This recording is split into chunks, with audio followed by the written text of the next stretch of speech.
Hey guys, thank you very much again. It's lovely to serve you and bring you another piece of information.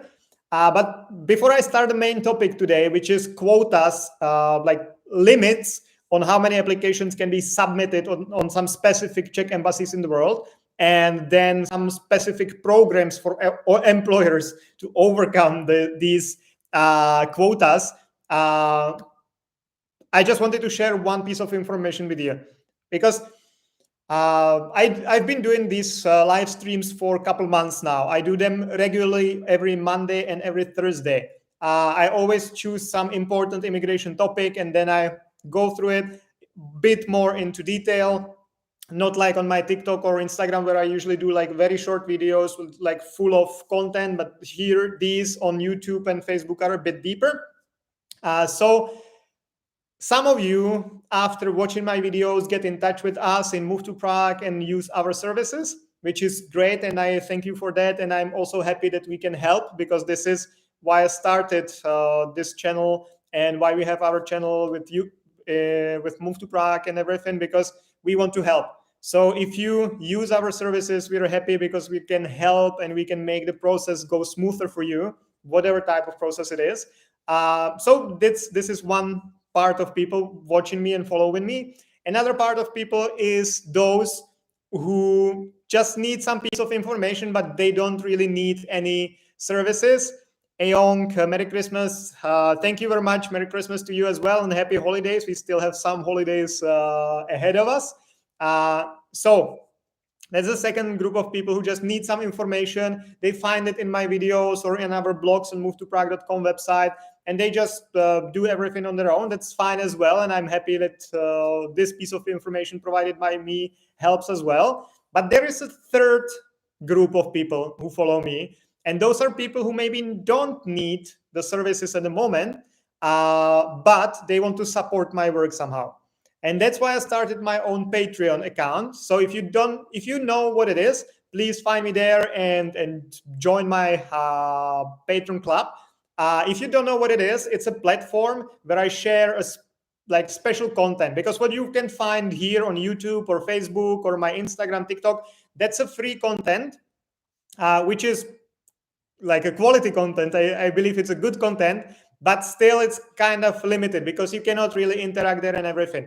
In my Patreon, in some of the subscription options, you can, for example, get into a special WhatsApp group where I'm directly part of it, and you can ask me questions there. You also get like a free consultation once a month, and there are features like that. So if you guys want to support me, please join my Patreon. I'll be happy for that. I'll share the link at the end of the live stream. So please join my Patreon. I will really appreciate it.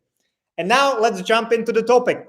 And that is quotas, immigration quotas at Czech embassies and programs for employers.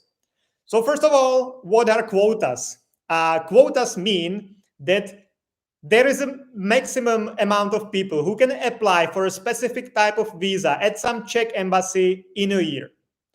So for example, let's say if you want to apply for an employee card in India, there is only 700 slots every year. So only 700 people can apply for an employee card through the Czech embassy in New Delhi, and no more. So if there are like 20,000 people interested in getting an employee card, only 700 of those will get an appointment and can apply for the employee card. Doesn't mean that they will get it approved, but they can apply for it. And those quotas are pretty like brutal. There is only one country, one embassy where the quotas are like big and like sufficient. But in all the other embassies, the quotas are very low, and especially for for special type of visa. I will talk about it in a second.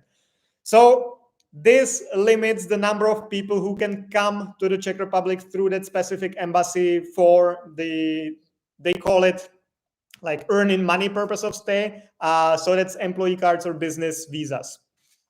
Okay, so those are basically the two types of quotas. There are quotas for employee cards and quotas for business visas. So it limits how many people can apply for the employee card or the business visa every year. Let me now go through, just to give you an example, how big numbers we are talking. Okay, so I'll first go through the list of embassies where these quotas apply. So if you want to apply for an employee card or for a business visa through one of these embassies, you need to be very lucky, or maybe you will never apply.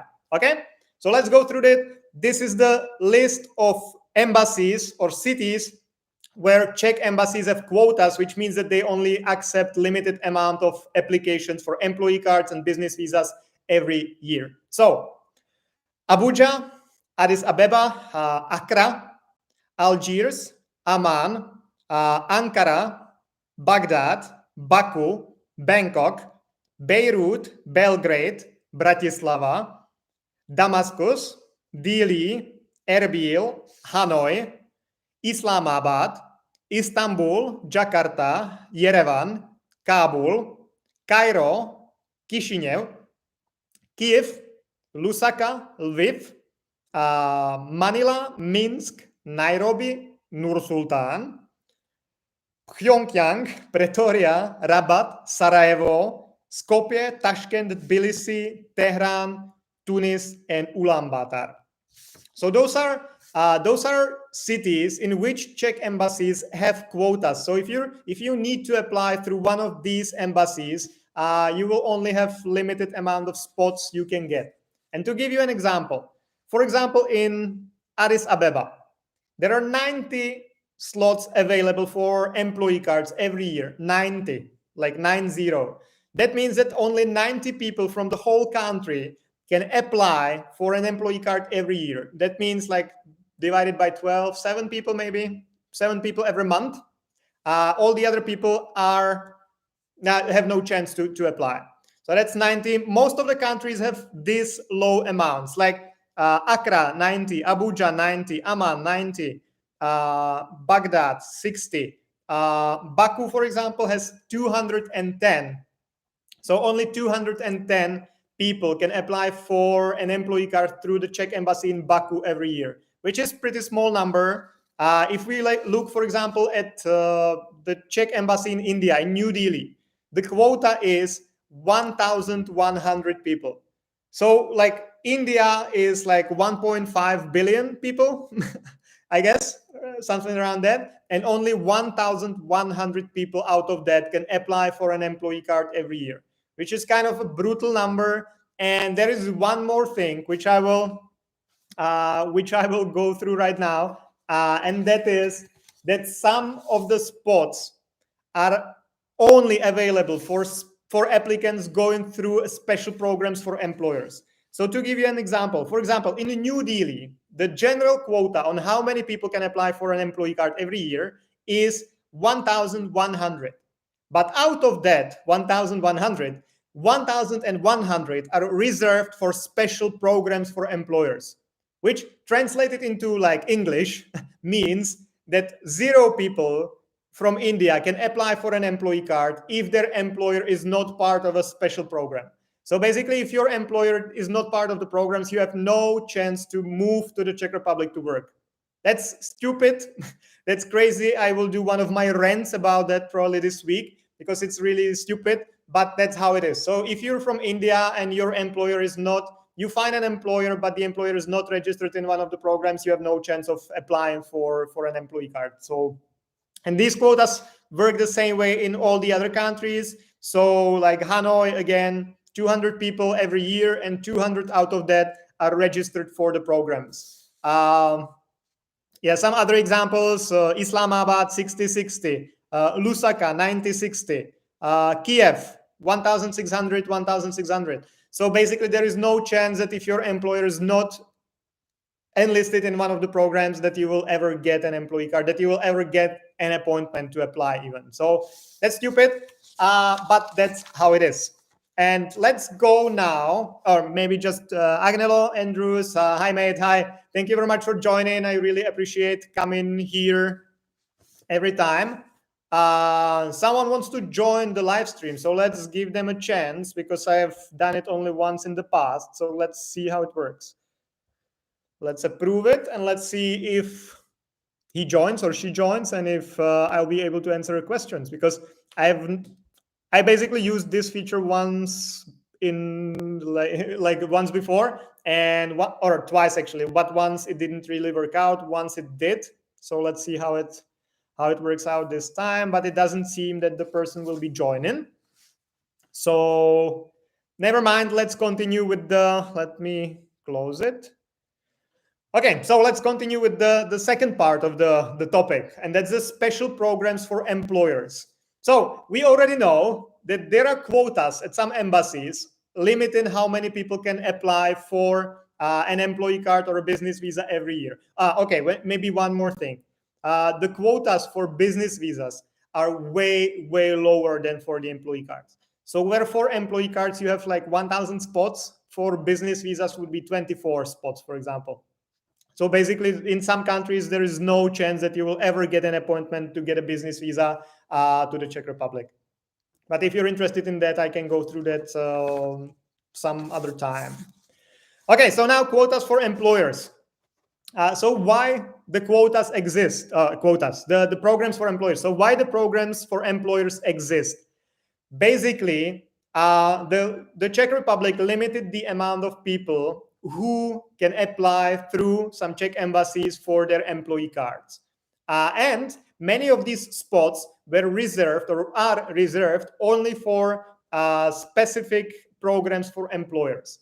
And this is, in my opinion, way too, or like how the ministry presents that, or how the government presents that, this is to ensure that we only get the people we want, that we only want people in this specific industry, so we will only get people in this specific industry. But that's a bullshit, as most of the things the government says.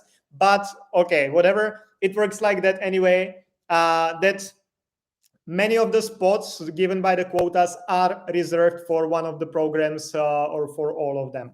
So now, advantages of the programs are basically that you can, if your employer is registered into one of the programs, you can get an appointment. Actually, if the quota is not filled already, you can get an appointment. And usually it works pretty swiftly, that you will be offered an appointment within like 2 weeks, sometimes even faster. So it really works. Then you can also substitute some of the documents, and you can, so it's kind of easier to apply because you don't need that many documents as if you were applying on your own without your employer being part of the program. Okay. And then the third is that the application should be approved faster. It sometimes happens that it really is approved faster. Sometimes it doesn't matter. It's approved a still slow way as if you were applying normally. But the official information says that it should be also approved faster. So now, there are 3 types of programs for employers in the Czech Republic. So there are 3 programs. Okay, one more time. There are 3 programs for employers to bring employees into the Czech Republic. Number 1, qualified employee. Number 2, highly qualified employee. And number 3, key and scientific staff. So these three programs are meant for employers who want to bring people from specific countries through specific Czech embassies to work in the Czech Republic, to make the process a bit easier for them. Okay. There used to be many different programs. It used to be very confusing. There used to be programs like Regime Ukraina or Program India or stuff like that no longer exist. There are only these 3 programs available now. And how does it work is that the employer who wants to get enrolled into the program needs to fulfill some requirements. For example, specific amount of employees, specific duration on the Czech market. That it cannot be like a newly established company. They need to have like 2 years of history or similar things. They need to meet some requirements like the amount of employees, or they need to fulfill some other conditions as well. Like they cannot have any debts against the government in the social security, healthcare, income tax, all this. Sometimes they need to promise that they will open some amount of jobs in the Czech Republic. So there are different conditions, but they need to meet them. That's the first requirement. Then they need to collect all the required documents proving that they are meeting all these conditions, and they submit their application to some authority. The authority is usually the Ministry of Trade, and then they wait. Then the ministry makes the decision and either tell them, okay, you're part of the program or you're not part of the program because, and then if you are part of the program, then you get a registration for 1 year. And during that 1 year, you can keep bringing employees from that specific country you enrolled into the program with. Yeah, so that's basically it. How to get registered. I went through that briefly now, so I don't think I need to do it again. But basically the point is that this only makes sense for big employers. If they want to bring like tens of employees or hundreds of employees, then it makes sense to get through this whole process and get registered into the programs.